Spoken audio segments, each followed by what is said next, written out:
In the early 21st century, the smartest people in the room were atheists.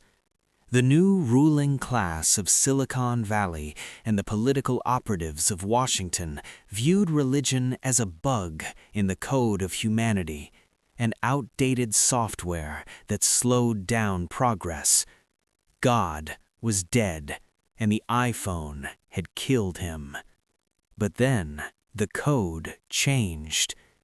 Suddenly, the architects of our future, from the billionaires building rockets to the political strategists mobilizing the youth, are kneeling at the altar. You see it in the podcasts, the tweets, and the political alliances. The elite are no longer mocking Christianity, they are prescribing it. But this is not the Christianity of your grandmother. It is not the turn the other cheek faith of the Sunday school. It is a weapon. In this video, we are going to explore the strange and sudden pivot of the American right toward cultural Christianity. We will analyze how the movement shifted from the free market optimism of Reagan to the spiritual warfare of Charlie Kirk and Nick Fuentes. We will ask the uncomfortable question: why do the billionaires and political elites who spent decades celebrating the individual suddenly want to chain the middle class to the cross?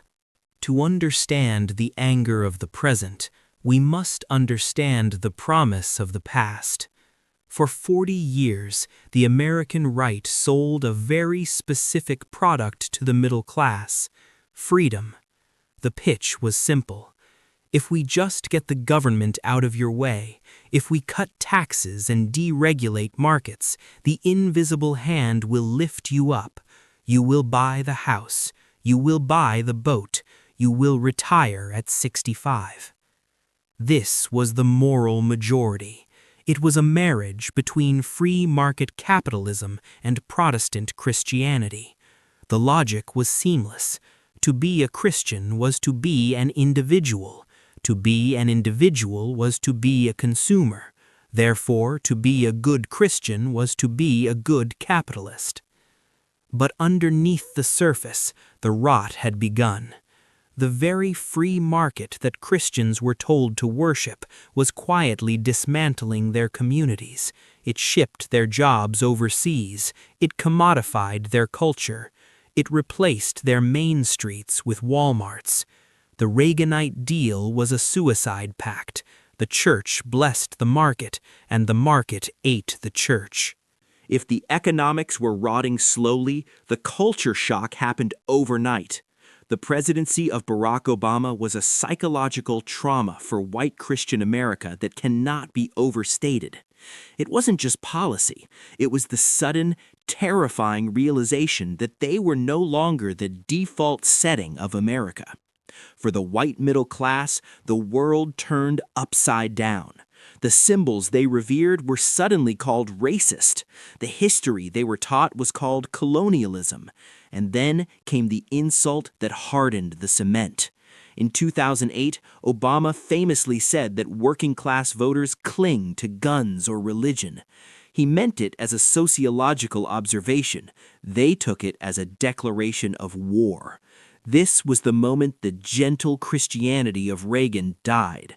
You cannot be a happy warrior when you feel like you are under occupation. The middle class realized the invisible hand wasn't going to save them. And when a people feel like strangers in their own land, they stop looking for a pastor. They start looking for a warlord. Enter Donald Trump. By all traditional metrics, Trump is the antithesis of a Christian.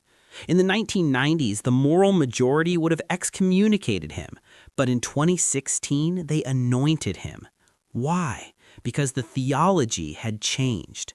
They developed the Cyrus theology. In the Bible, King Cyrus was a pagan. He didn't know Jehovah, but God used him as a vessel to crush the enemies of Israel. The new logic of the right became transactional.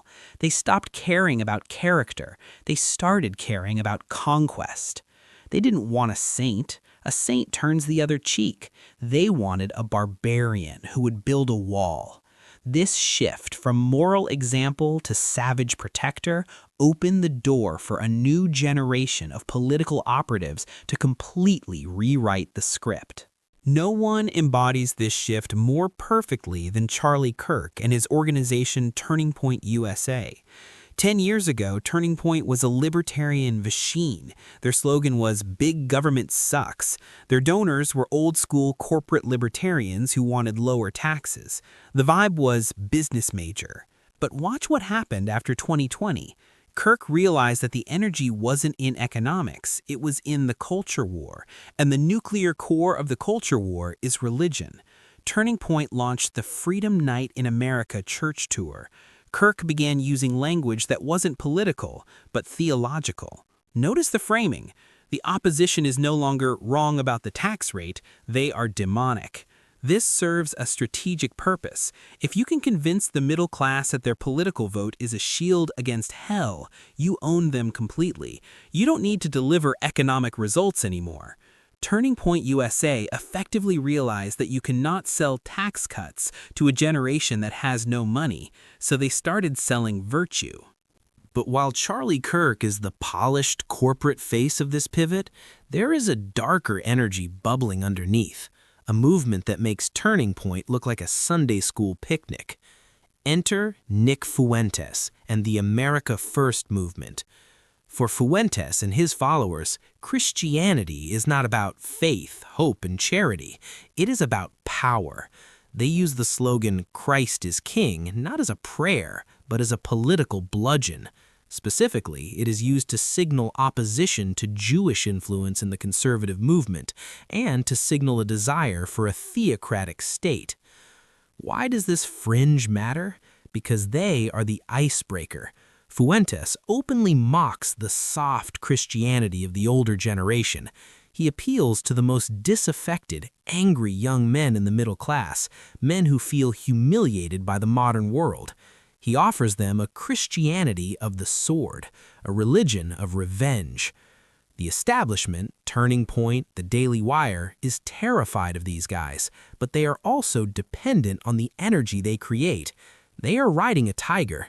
They need the religious zealotry to win elections, but they are afraid the zealots will take over the party. So, we have the political operatives, Kirk, and the radicals, Fuentes. But who is funding the ecosystem? The billionaires. But wait, why would Silicon Valley futurists want a religious revival? Because the null hypothesis, the idea that we could live on logic and science alone, has crashed. The elites realize the secular, atomized workforce is inefficient. It doesn't reproduce, threatening the labor supply. It creates chaos, threatening stability. They have adopted a theology of utility. They don't care if the religion is true, they care if it works. They want the discipline of religion without the danger of God. They want you to be Christian not because they want you to meet Jesus, but because they want you to be content, stable, and reproductive. It is a control mechanism for a hollowed-out middle class. If you can't offer them the American dream, wealth, you must offer them the kingdom of God, purpose. The elites think they have solved the equation. They think they can use Christian nationalism to stabilize the system, keep the middle class distracted, and protect their wealth. But history has a warning for them. You cannot use God as a prop forever. When you hand a generation the Bible and tell them to take it seriously, they might actually do it. They might read the parts about the rich men weeping and howling for the miseries that are coming upon them. They might read the parts about the money changers being whipped out of the temple. True religious faith is wild. It is unpredictable. It does not respect the portfolios of the wealthy or the political strategies of the RNC. The billionaires are playing with fire. They are encouraging a religious revival, hoping it will make you a better employee. They may wake up to find it has made you a revolutionary. Be careful what you pray for. This is obviously a massive topic with a lot of moving parts: politics, faith, money, and history. I'd love to hear your take in the comments. Do you think this religious revival is genuine, or is it just a political strategy? Let's keep the conversation going down there. Thanks for watching, and I'll see you in the next one.